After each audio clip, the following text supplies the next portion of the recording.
दादा किती वर्षाची गाय आहे ही? तिला 24 वर्ष पूर्ण झाले. अच्छा, तुम्ही एवढे वर्ष सांभाळताय तिला? हो, पण असं म्हटलं जातं की गायच आपल्याला सांभाळते. गाईच आपल्याला सांभाळ. गौरी नाव ठेवलेस? तू रोज सकाळी गौरीला भेटतोस ना? इथे एक गुंठाही शेत नाही आहे. आम्ही सगळी वैरण विकतची आणतो एवढ्या वर्षात. डॉक्टर सांगतात, आचार्य सांगतात की गाईची सेवा केल्यानंतर काय काय होतं की दम्यासारखे आजार बरे होतात. आणि घरचं तूप हे आजकाल शहरामध्ये मिळतच नाहीत. लोक डालडा वगैरे काही वापरून सगळं चालू असतं. तू काय करतोस रोज गाई बरोबर येऊन? आशीर्वाद घेतोस गाईचा? शेपटी डोक्यावर ठेवून घे बरं शेपटी डोक्यावर. छान छान. दादा किती वर्षाची गाय आहे ही? तिला 24 वर्ष पूर्ण झाले. अच्छा, तुम्ही एवढे वर्ष सांभाळताय तिला? हो हो, पण असं म्हटलं जातं की गायच आपल्याला सांभाळते. गाईच आपल्याला सांभाळते. आम्ही तिला कोण सांभाळतो?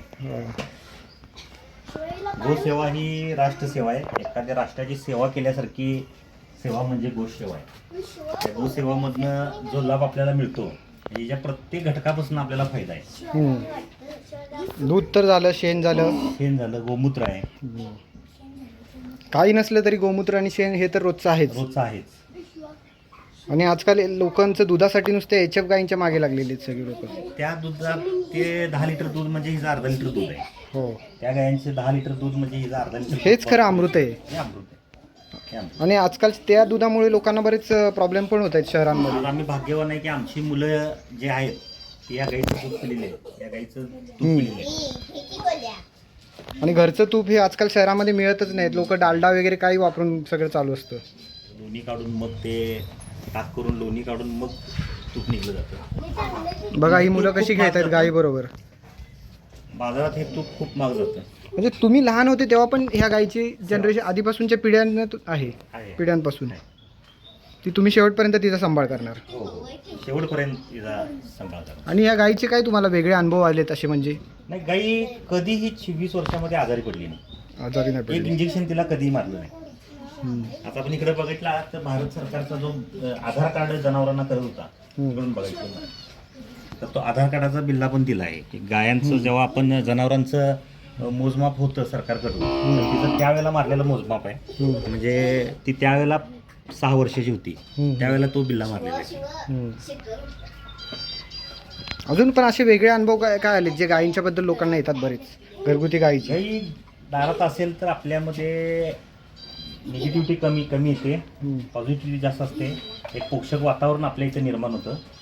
आणि गाईची सेवा केल्यामुळं गाईनं जरी आपल्याला चाटलं, आपला हात जरी चाटलं तरी खूप डॉक्टर सांगतात, आचार्य सांगतात की गाईची सेवा केल्यानंतर काय काय होतं की दम्यासारखे आजार बरे होतात त्या गाईच्या सेवेत. म्हणजे गोमूत्र हे जेवढं जास्त जुनं आणि असं ठेवतात तर त्याचे बरेच औषधी गुणधर्म आहेत. हो हो, आता मध्येच मी वाचलं की गोमूत्रामधून सोनं काढायला लागले.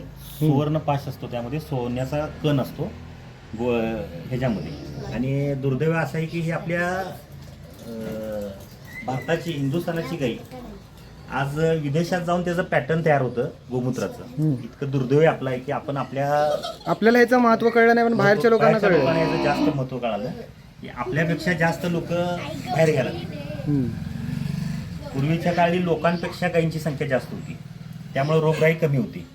आज तीच गायी गोहत्याच्या मार्फत कापली जाते. गोरक्षणाचा कायदा झालेला आहे, गोहत्या बंदीचा कायदा झालेला आहे, पण तो कितपत पाळला जातो? आज आम्ही पण गोरक्षणाचं काम करतो. आम्ही गाया पकडतो कापायला जाणाऱ्या. तर ह्या गोरक्षणासाठी सगळ्यांनी तत्पर राहिलं पाहिजे आणि गायींची संख्या वाढवली पाहिजे. गायींची संख्या वाढली की आपोआप रोगराई कमी होईल. कोरोनासारख्या काळामध्ये आपल्याला गायीची आठवण आली. जे गायीच्या सानिध्यात राहिले त्यांच्या कुठंही कोरोनानं स्पर्श पण केला नाही. की कुठलाही दम्याचा त्रास असू दे, फुफ्फुसाचा त्रास असू दे, गायीच्या सानिध्यात राहिल्यामुळं बरे होतात. ही लहान मुलं रोज शाळेला जायच्या आधी येऊन इथे एक 10 मिनटं ही रोज गायीच्या जवळ सेवा करतात. तिच्यावरनं हात फिरवतात, पूर्ण हे करतात. तिची शेपटी आपल्या डोक्याला लावल्यानंतर ती आशीर्वाद देते, असा हा समज आहे. ती मुलं सगळी डोक्याला शेपटी लावून तिचा, या गाईचा सांभाळ करतात, खाऊ घालतात. एकदम शांत गाई आहे. आपण म्हणतो की देशी गाई खूप रागीट असते, तापट असते, पण तसं काही नाही आहे. आपण जर तिला व्यवस्थित सांभाळलं, तिचा पहिल्यापासून जर सांभाळ केला चांगला, आणि तर ती शांत राहते, दुधी काढून देते आणि सर्व गोष्टीसाठी ती तयार राहते. आता इथली लोक येतात, तिला खाद्य वगैरे घालतात, कुणी चपाती आणतं, कुणी डाळगुळ आणतं, तर एकदम शांतपणे ती खाऊन घेते. म्हणजे गाई ही अशी आहे की आपण तिचा सांभाळ केला पाहिजे. जास्तीत जास्त गायांचा, ह्या देशी गायांचं ब्रीड आपल्या प्रत्येकाच्या घरी प्रत्येकानं जर ठरवलं की माझ्या दारात एक गाई असली पाहिजे. आज आमच्या इथे एक गुंठाही शेत नाही आहे, आम्ही सगळी वैरण विकतची आणतो एवढ्या वर्षात, पण आम्ही सांभाळतो आमच्या घरी. ते समाधान वेगळंच आहे. हे समाधान वेगळं आहे तिला पूर्णपणे. ही आहे आता प्युअर खिलारमध्येच आहे, तिचीच परतुंडी आहे. म्हणजे आम्ही आता ती वयस्कर झाली म्हणून दुसरी आणलेली आहे आणि जिला तयार करतोय आता. आणि पूर्णपणे तुम्ही पाहिला तर एकदम लळा लावलेली हो, अशी एकदम गाय आहे. शांत आहे. एकदम शांत जनावर. हे आपण जशी आपण मया करतो तसं जनावर हे राहतं. लहानपणापासूनच फक्त हिचा दूध देण्याचा प्रॉब्लेम असतो की दूध देऊ शकत नाही, लाटा मारते. पण लहानपणापासूनच जर आपण तिच्या कासेत हात घातलो आणि तिला त्याची सवय लागली, तिला गुदगुल्या जर कमी केल्या आपण, हो. तर ती उद्या व्याला झाल्यानंतर आपल्याला ती त्रास करून देत नाही. हा ह्या गाईच्या ह्याच्यामधला हा प्रसंग आहे. का खाली बघते वर बघ.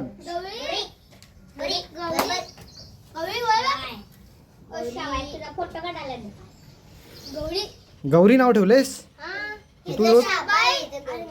तू रोज सकाळी गौरीला भेटतोस ना. ही शाबाई, ही शाबा शहाबाई, शहाबाई. हा. वा. ते आमच्या आजीचं नाव आहे. हो. तिच्याकडून आणल्यानंतर तिचंच नाव मी तिला दिलेलं आहे, शहाबाई. आणि ही गौरी गौरी गौरी खूप लाजते आज. गौरी आज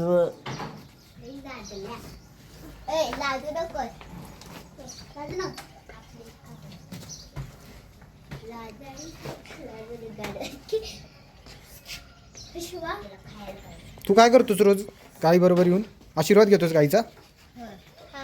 शेपटी डोक्यावर ठेवून घे बरं शेपटी डोक्यावर. छान छान.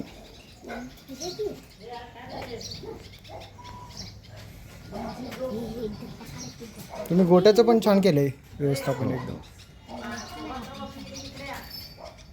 देशी गाय ही केवळ दूध देणारी जनावरं नाहीत, तर आपल्या शेतकरी संस्कृतीचा एक अविभाज्य भाग आहे.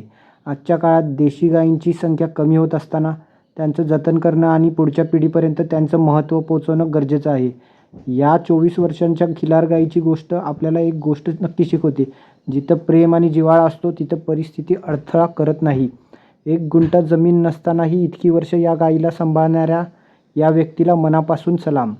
तुम्हाला ही गोष्ट आवडली असेल तर व्हिडिओला लाईक करा, आपल्या मित्रांना शेअर करा आणि आपल्या मातीशी जोडलेल्या कथा पाहण्यासाठी चॅनलला सबस्क्राईब करा.